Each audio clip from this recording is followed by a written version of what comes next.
Hey everyone, I'm joined by Kyle Hamrick, motion designer, creative director, and technical director. To be honest, those are just a few of the titles Kyle has held over the years, going all the way back to motion design and video editing in 2003. He's also an educator, trainer, and co-hosts a series called Motion Design Hotline with Evan Abrams, which you can find on Adobe's YouTube channel and on Notion. Kyle, thank you so much for joining me. Great to be here. And that sounds like most of the stuff I do. Okay. Did I miss anything? No, well, I don't think so. I don't know. I constantly struggle how to explain what it is that I do in less than like 8 sentences. So that sounded great. I gotta know, I was snooping on your LinkedIn. I'm looking on your website, and there's just so much experience there over the years. I want to know, though, how did it all start? What got you into video editing and motion design?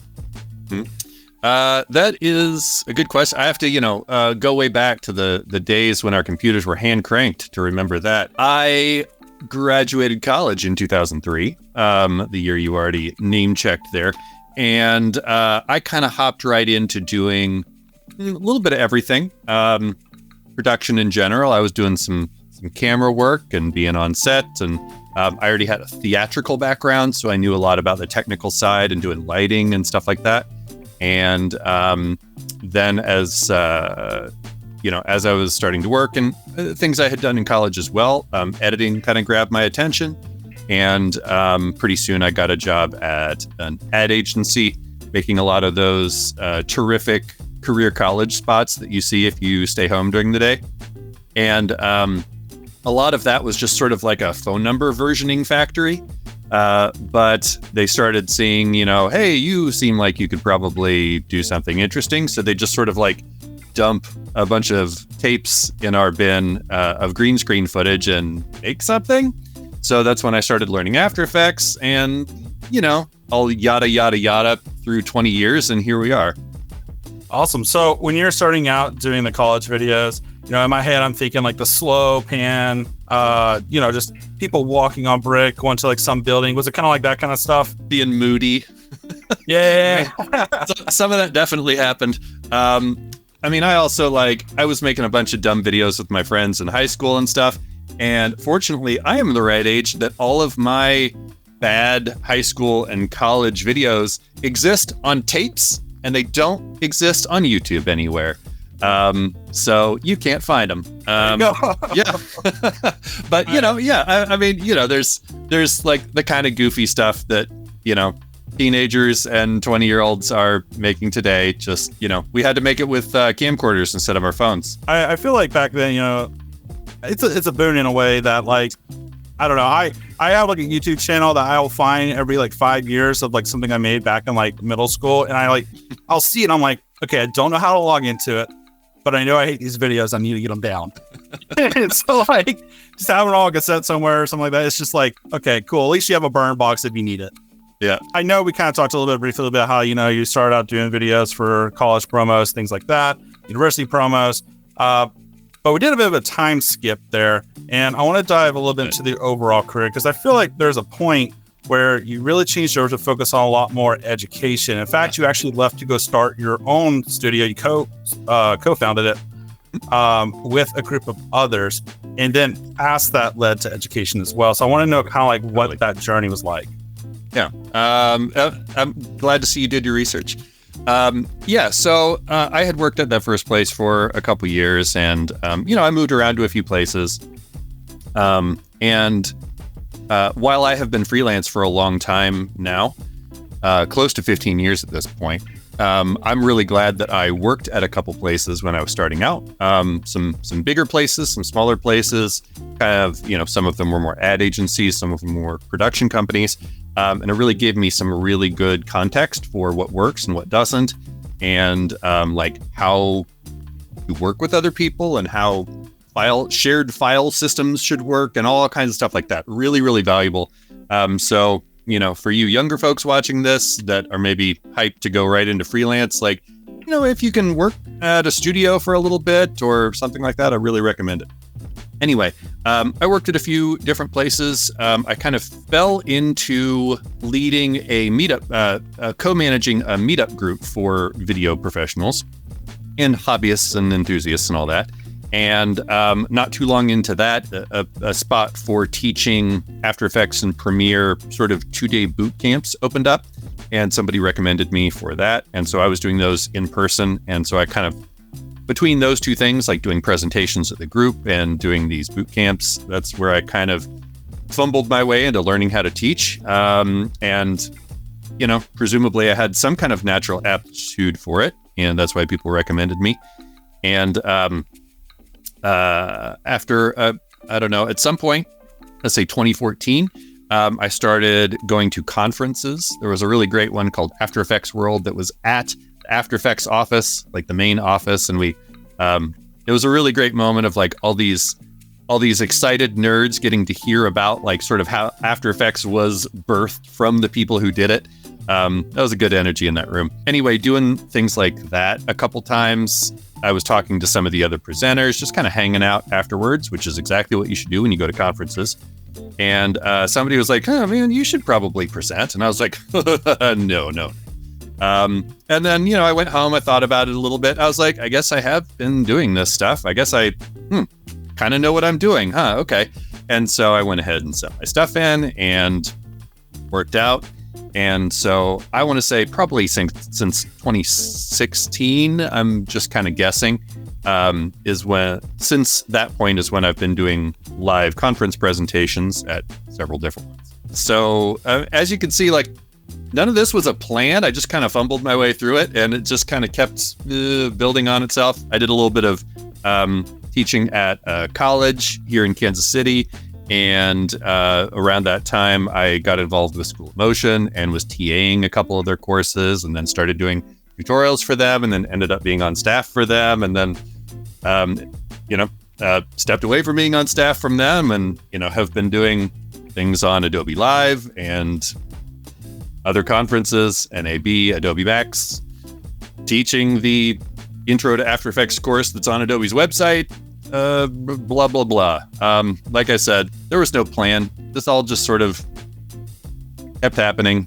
I don't know if that's a helpful way to break it down, but that's how it went. No, I think that's an awesome way. You know, it's awesome to talk about the journey and everything. And, definitely right place at the right time, but also knowing how to seize the opportunity as well. Yeah.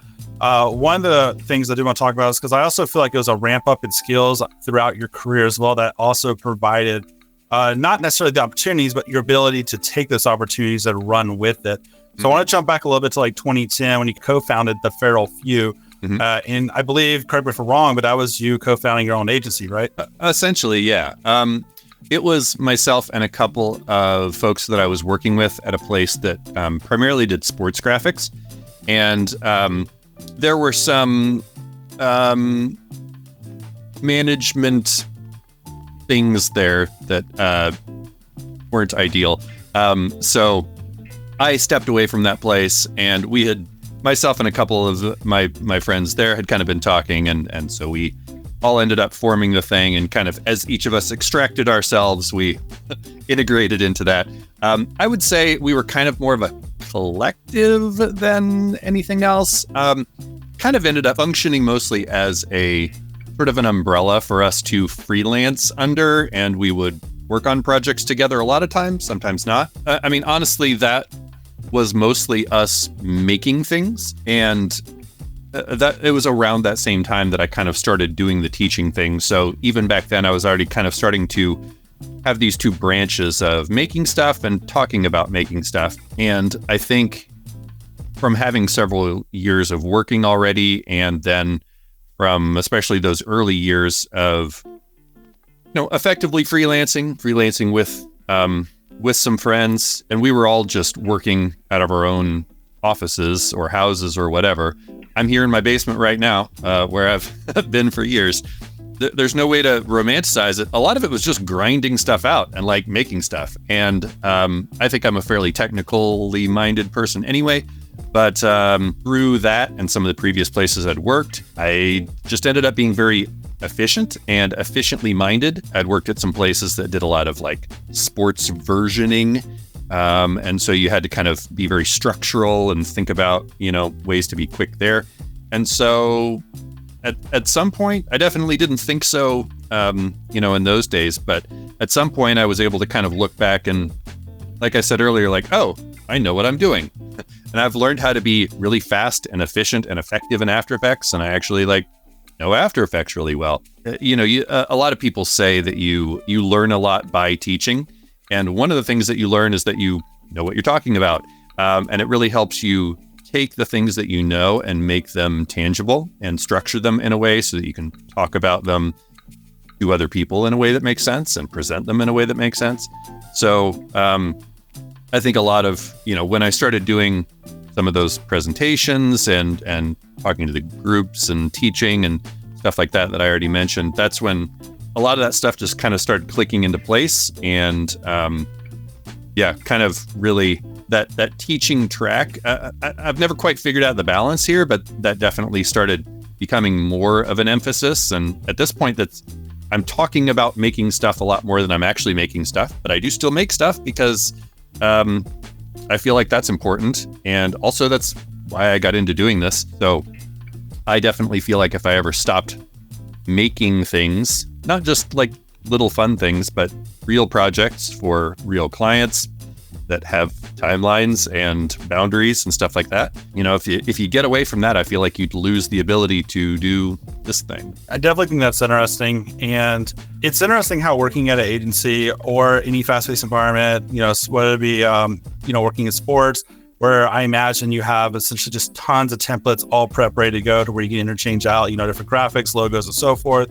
It's interesting how those kind of environments can really create custom structures. It's almost like building a soft skill in a way where you can go out and basically say, yes, I could do something, but the fact that I can do it in a very short amount of time because I know how to properly structure everything to create efficient outputs is like in itself a very valuable skill. It's interesting, as I work at an agency now, looking back where I first began, I'm like, cool, like I know how to put a basic folder structure together, but now where I am now, it's like, okay, cool. I know how to crank out certain things I need. I know if I need to go ahead and convert something to the background, I'm doing something else. And just being able to stack workflows on top of each other and the amount of efficiency it can create.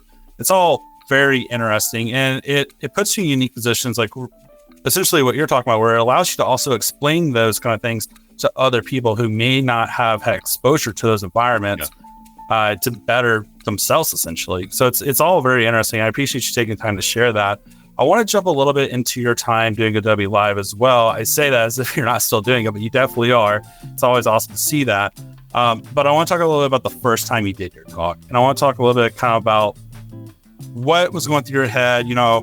Were you like anxious about it? Was there any kind of certain music you listened to that, calms you down before you do these kind of speaking events, things like that? So we got a couple different tracks here because like there's live speaking at big events, live speaking at small events, live streaming solo, live streaming with a co-host, live streaming for School of Motion, live streaming for Adobe. Like each of them like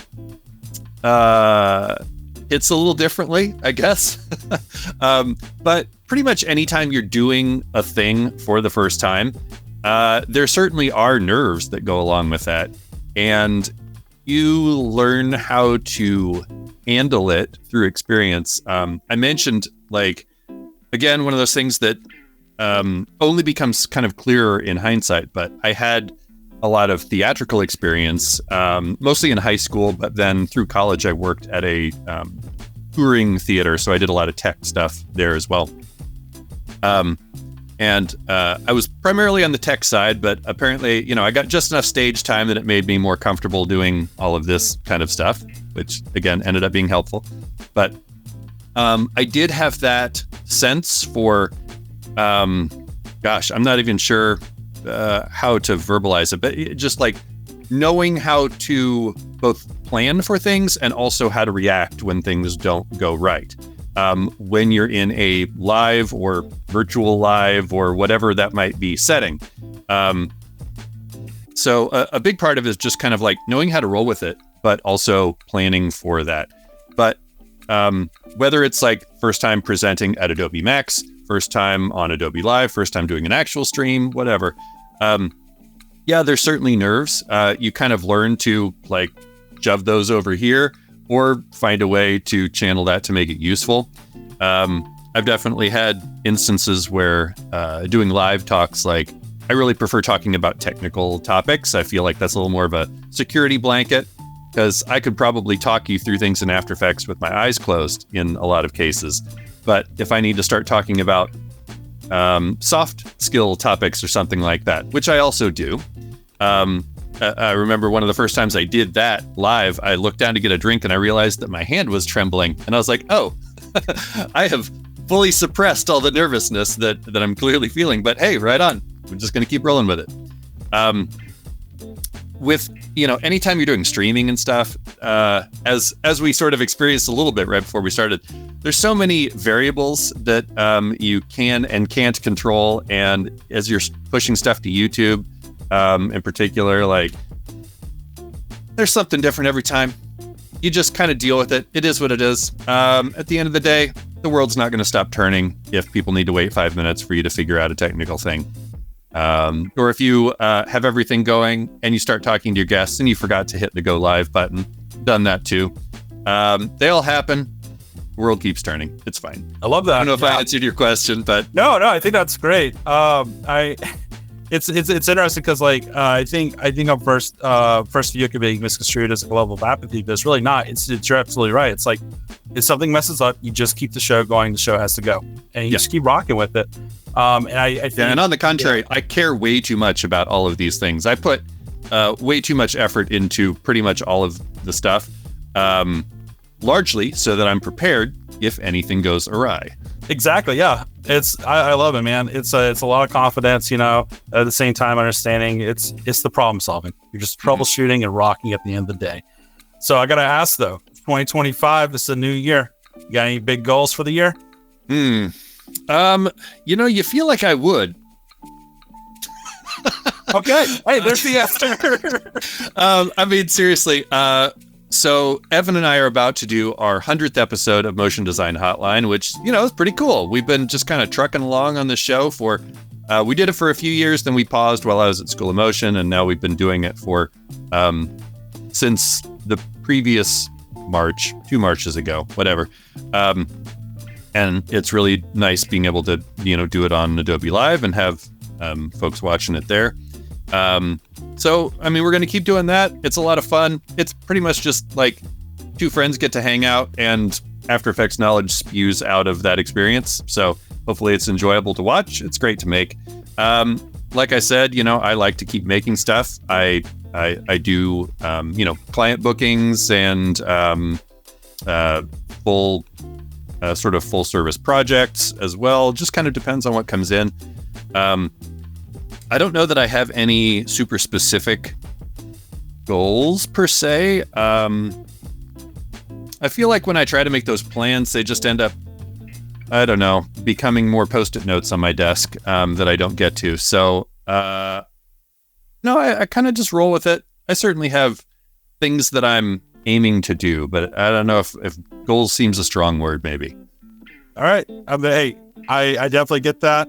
Resolutions are out. Not our thing this year. I feel that I can't really do multiple resolutions on my end. Like, that's just not something I can do. Unless I section off my quarters, which I don't like doing. Mm-hmm. So what I try to do instead, I just choose something. I'm like, cool, that is what I'm gonna be obsessive about for the year. This year is DESIGNish. Welcome aboard. Yeah. Like 2 years ago. 2 years ago, it was like AR filters, things like that. So I'm there with you. Let's pivot a little bit though, because I gotta dip into the brain a little bit. What do new designers need to know going into 2025? Are we talking about all designers or motion designers specifically? That is your choice. Well, let's try to be broad here. A lot of what I've been asked to do recently is talking to designers about why they should learn motion. So if you're a designer and you haven't learned any motion, you should probably do that. I think the window for you to do just design and only static design is probably, it's not slamming shut, but I think it's slowly closing, and having at least some concept of how this stuff works, even if it's not for you, Because let's be honest, not everyone has the kind of meticulous personality that you need to watch the same 2 seconds 900 times while you're tweaking it. But understanding the workflow and being able to like build things and think through how things might work when they're in motion, even if you're like just partnering with other folks that do that part, if we're always just drowning in new software and, some of them are going to take off, some of them aren't. If they are just a thing that you are obsessed with, good, lean into that. I guess to kind of answer your previous question a little bit, I am planning to spend more time in Cinema 4D this year. I kind of dabble. I'm sort of a fumbly little baby in there, but in theory, I'm going to have a little more free time in the next couple of months here, so I'd like to step up in there. I think 3D in particular is getting more accessible than ever. There's a bunch of stuff, browser-based stuff like Spline and WOMP, and Adobe has a thing called Project Neo that I want to be a little more fully featured, but it seems very promising. So, if you're not at least tinkering around in 3D, even in one of these kind of more accessible things, poke around with it. See if it's your thing. Again, probably not for everybody, and that's okay. Find the things that you are excited about and just lean into those. And if there are things that you're not excited about, do the amount of them that you need to do to fulfill your job duties or, make yourself marketable enough or whatever. But I don't know, do the stuff that you like. Don't do the stuff that you don't like. Try to balance your life. Don't overwork yourself. Try to set aside time to do your hobbies or spend time with your friends or your family. Ultimately, these are the things that you're doing all of this for. Presumably, you got into this because you have that creative urge inside you to make stuff. And so make all of the stuff that you want. But remember, you don't have to monetize all of that stuff.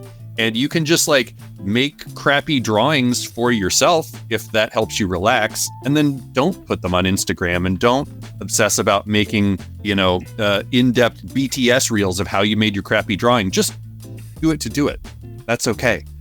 I think there's a lot of external pressure on us to make everything be visible and showing how cool and, how much you're grinding away all the time. And don't.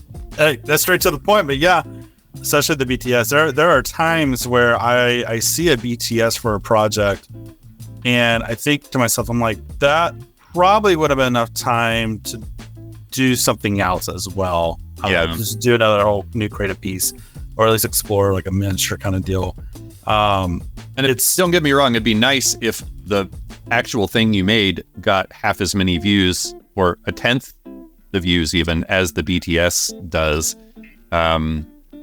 Whatever. I kind of really try not to chase any of those algorithms. Here lies madness, I think.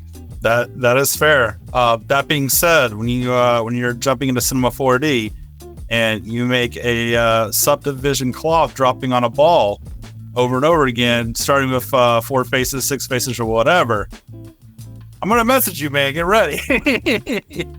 Well, you probably won't see that part from me unless there is one of the things that I have considered doing, and we'll see if there's a point to it.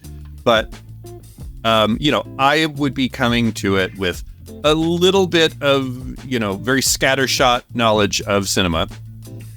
And then obviously a lot of years of experience in other apps in the same field, just not 3D focused. And so I think there's value in documenting that process and sort of showing how I approach it, and that could be useful to other folks. There's a guy named John Dickinson who he's sort of the previous generation of tutorial folks. Really, really great guy.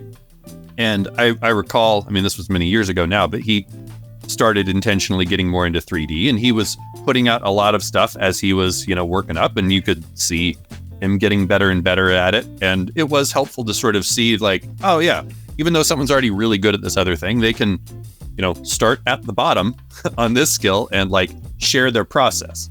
And it's one thing to do that. It's another to make it into I don't know. I think a lot of folks are, how to phrase it. they're putting out a lot of content because they're trying to be content creators and not because they are just trying to share their knowledge. I feel like there's a difference in motivation there. And I feel like I can feel it, at least. Like there's a difference in sort of, I don't know, the amount of authenticity that you can feel when you see it, as to whether someone's just like trying to get your clicks or like, hey, here's a thing that I'm doing. Maybe it's useful to you. Great. It's interesting too. So we can use like Blender, for example, where Blender's community typically has an issue where so many people are creating tutorials that you end up seeing tutorials that are just very inefficient with the way they're doing things. Just way too many clicks, things like that. And there are times where the tutorials you see that have pretty decent amount of views are built by someone who may have just learned all that 30 minutes ago, potentially even from another tutorial. And then what happens is you get into the vicious cycle of like, okay, great. Now everybody knows the most inefficient way to do something, which is harmful to the overall community and the overall users. And at the end of the day, it was just made for what you said, it was just made to get more of a following, to create content, things like that. It didn't really come from someone who really understood the software. Yeah. Yeah. All of that. The After Effects community definitely has the same. I will say that, whether it pays off in views or not, like I put a tremendous amount of thought when I am teaching stuff into figuring out what I'll call sort of the flow of a tutorial and like how you're going to move through the stuff that you're doing, and actually plan that route and have a reason behind it. And the things that you don't mention, you're intentionally not mentioning because they would be distracting from the point that you're making.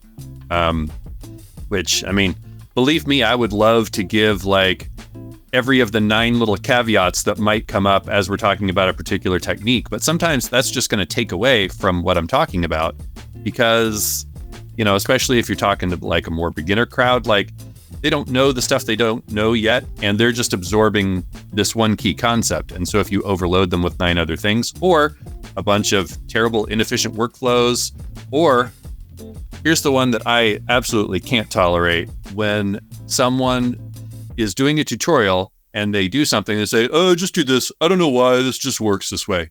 You didn't think to maybe look it up before you hit record? I don't know.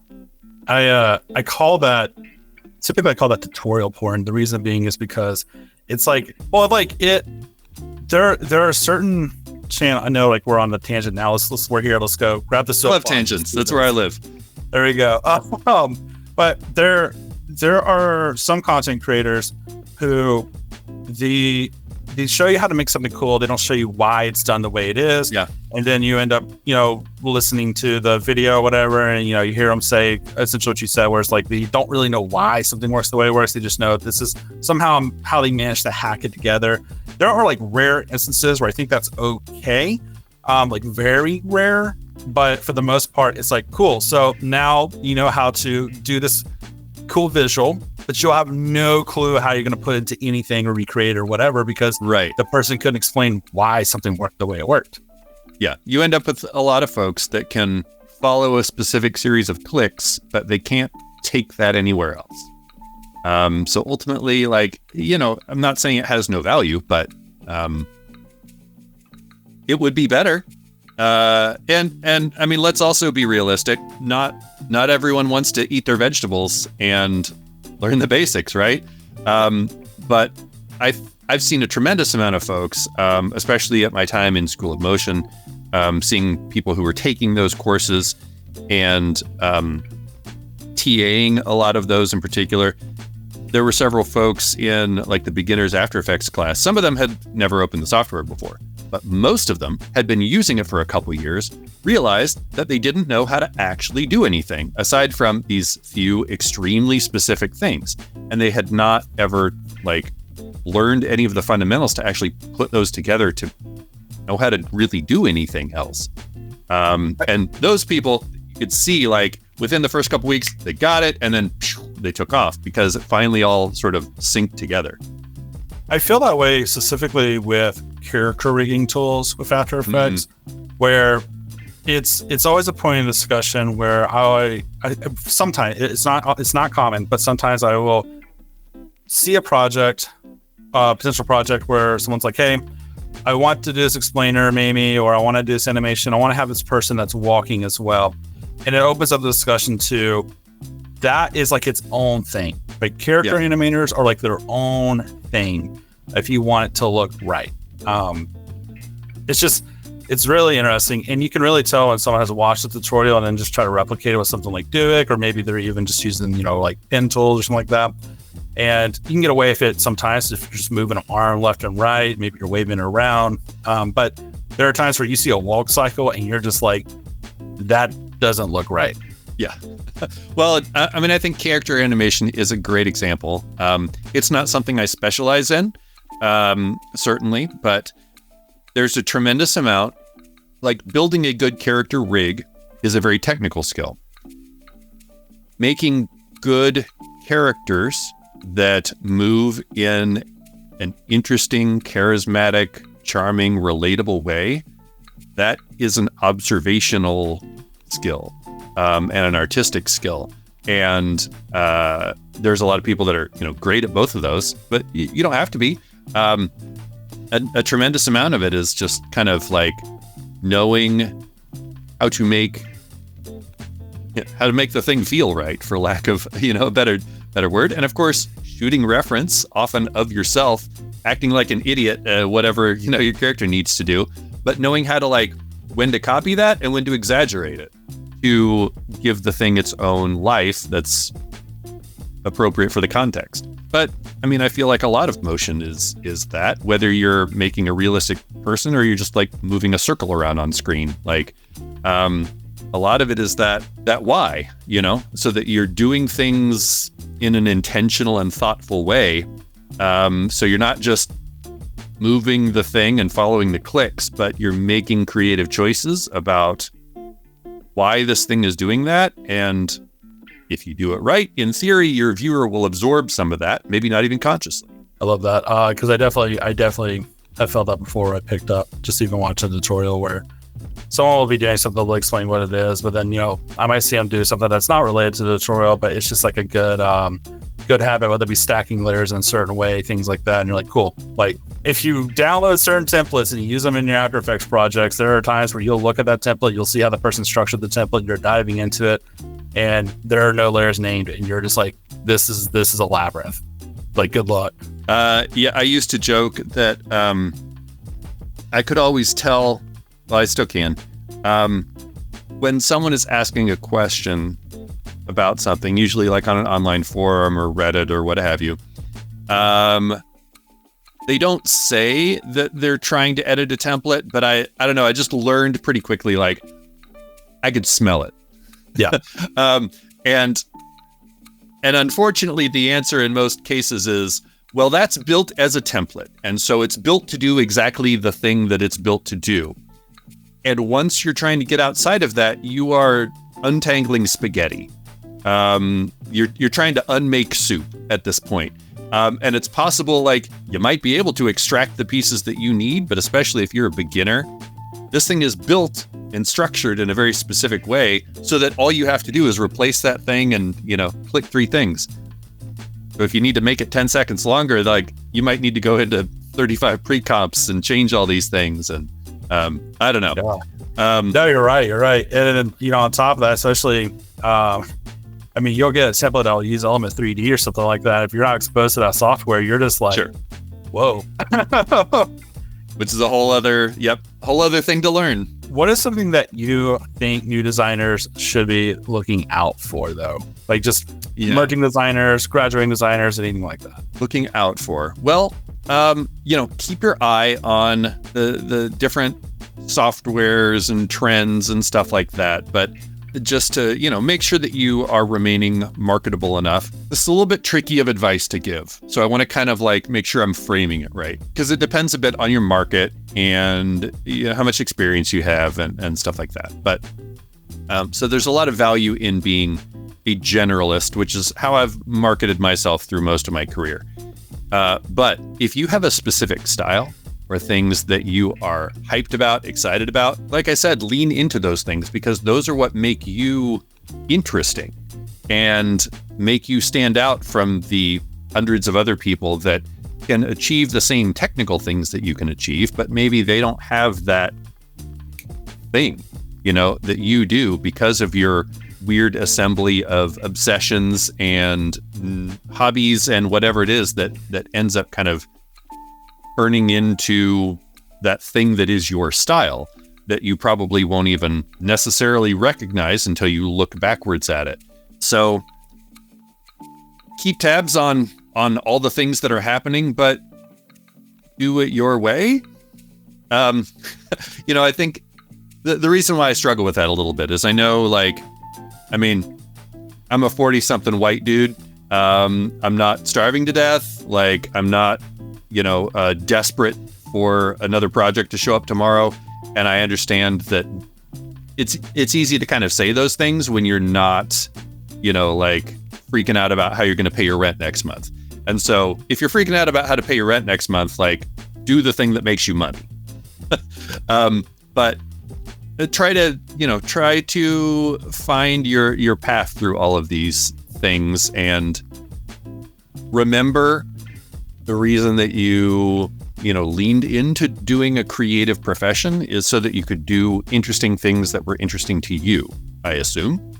So try to remember to do those and not just only do what you think everybody else wants or what you think is marketable.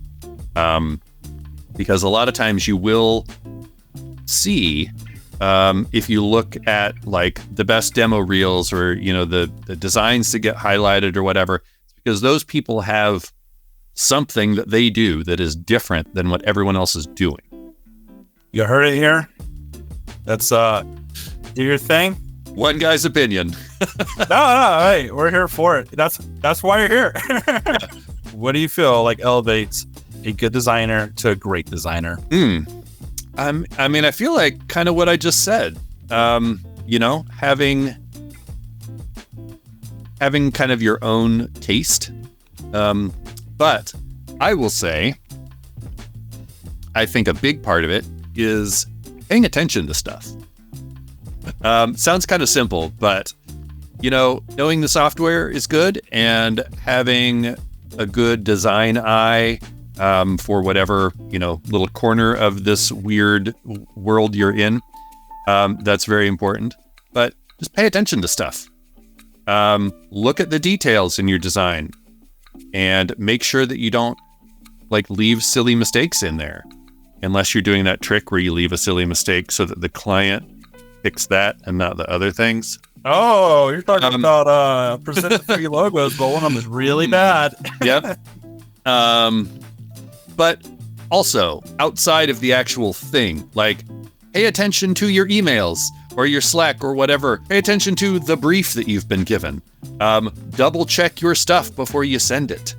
Be the person who is reliable. Gets your thing in on time. Doesn't need to be babysat. These are all the things you can be the biggest rock star ever, but if someone needs to babysit you, you're not going to get hired again because it's a pain in the ass to deal with you. And you will hear from a lot of producers. You'll hear this on podcasts and stuff like that. Be the person who is reliable and, good enough, but being competent is almost always going to be prized over being the person that makes the super amazing thing, but turns it in late every time or doesn't pay attention to, part of the brief or something like that. So be attentive to those details in all the things and just be cool to work with. That's ultimately we're all trying to make cool stuff. Yes. But, if you make something really cool and it is a horrible process, that's no good. You would rather make something that's pretty cool and it was awesome to do. And, you loved working with that team or that client or whatever the case may be. So, be someone that other people want to work with. And that's probably the best advice I could give to any other human, right? I think it's strong advice. And, you're absolutely right about reliability. I was talking with Jen about this where, I saw how exactly what you said, where it's like, I'd rather have someone who is good and very reliable than someone who's extremely good, but you never know when it's going to get turned in. You never know what's going on, things like that, because it just causes so many headaches. It causes so many stop gaps, etc. And I don't think reliability is talked about enough. I definitely think it's boring. Yeah, it's boring on paper, but in execution, you become like the MVP if you're a very reliable person. Yeah. And let's be real too. Okay, real talk for a minute here, folks. I know that we all want to think that we're changing the world with every single thing that we make. And hopefully you do get to do a couple of really cool projects for a great client or for something that is important to you. That's a good one. Something that you're personally passionate about, whatever that is. But most of the time, we're just making fancy PowerPoints, right?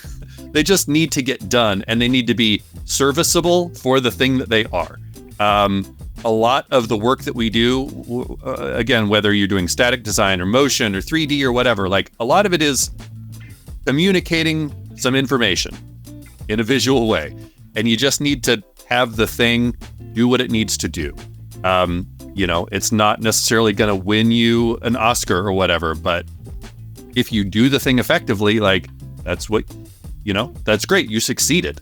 But kind of like I said, the world's not going to stop turning with most of these things, despite, how much your client or your producer or whatever is gonna flip out about things sometimes.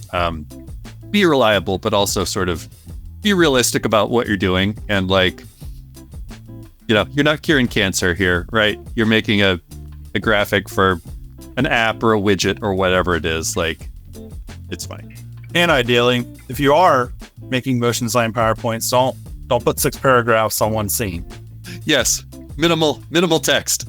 Yep. I'll see that every now and then where it's we want to put this huge block of text there. I'm like, you got 5 seconds to communicate this scene. Ain't no one gonna read 6 paragraphs. Never. Oh gosh.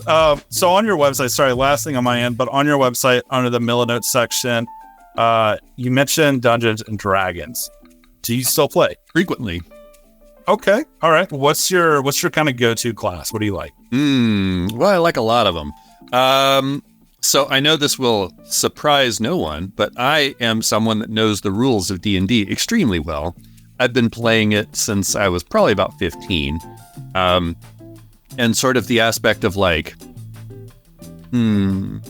call it theory crafting, about different characters and scenarios and stuff like that. That's a thing that I enjoy. In my long-running campaign, which is several years in at this point, I'm playing a high-level wizard, which maybe seems thematically appropriate. But, I mean, any spellcaster class, there's a lot of homework involved, and you have to understand all these sort of the interplay of different things and the strategies. There's a lot of sort of you've got a pocket full of all these complicated things, and any of them could be the solution at any particular moment here. Pretty quickly, you can start drawing some interesting parallels between this and creative professions. And in fact, myself and Evan and a few other friends were doing that for a while. We're sort of on hiatus for the time being. I don't know if we're going to pick it up or not, but we were doing a podcast called Creatures and Creatives. And we even talked about the sort of the overlap of how role-playing games and creative professions end up having a lot of stuff in common. But I'm about halfway through Baldur's Gate 3 right now. I finally started playing it. That's a lot of fun too. I just played a wizard in that because why not? Are you playing custom character or? Yeah, just built one. I'm gonna try an evil playthrough. I don't know if I'll have the taste for it, but I want to see all the other stuff that can happen. It's weird, man. When I play the game by myself, I'm always going the good route. I cannot do Dark Urge solo. I can't. But when I play with a group, somehow we never go Dark Urge, but somehow someone always ends up basically going Dark Urge, without going to Dark Urge class or whatever. And I'm like, Cool. So we should have all just gone Dark Urge then, because I guess we're not using Shadowheart. Rest in peace. So are you playing solo? Yeah, I'm just playing just playing it by myself. That's the thing that I have been doing for the last couple months here, like after my family goes to sleep, and I'm still awake for another 2 hours. We should play, man. We should play. I bounce between. I'm playing a sorcerer right now, but to be honest, I very much miss playing barbarian who just throws things. That is so much fun. Yeah, I'm kind of like I've kind of been, I think, wanting to explore other classes, partially to sort of see how they're similar to the tabletop experience and sort of where they deviate, because there definitely is a bit. I'm kind of exploring being able to respec so easily, like lets you kind of feel stuff out that way too. So I don't know. Yeah, Monk is still broken. That's all I'm gonna say. I played Monk my first playthrough, and it was like 6 turns in one every time, and it was. Yeah. I don't think anyone ever enjoyed playing with me when I was doing Monk. I was like, that's fair. Okay, everyone, that was Kyle Hamrick again, a fantastic video editor, motion designer, educator, and speaker. So, Kyle, thank you so much for joining me today and just really being a part of this interview and everything. Absolutely. Thanks so much for having me. I hope that you as a viewer got at least one interesting thing out of this. Hopefully you got like 10, but I don't know if I have an amazing sign off. Make cool stuff. Try to balance out your life. Don't work too much. Work enough. I don't know. Do stuff that's fun. There we go. Awesome. Make sure to find Kyle on LinkedIn at Kyle Hamrick Motion Design. Also, check out his website at kylehamrick.com. And finally, check out Motion Design Hotline, available on Adobe's YouTube channel. You also have your own YouTube channel for it as well, but is that is everybody kind of going to Adobe for? Okay. Yeah, we made a Motion Design Hotline YouTube channel, mostly so that we could create a playlist that can pull all of the episodes. Because one thing about Adobe Live, things become a little weird to find after they've aired. So we made motiondesignhotline.com, and we created a YouTube just so you can find all the old episodes and all the project files for most of them too. So you can find it in one place and look around and find whatever you want to see, or just watch like 100 hours of Evan and I talking to each other about After Effects. There you go. Go check it out. It is a wealth of knowledge. Awesome. Thank you, Kyle. Thanks for having me.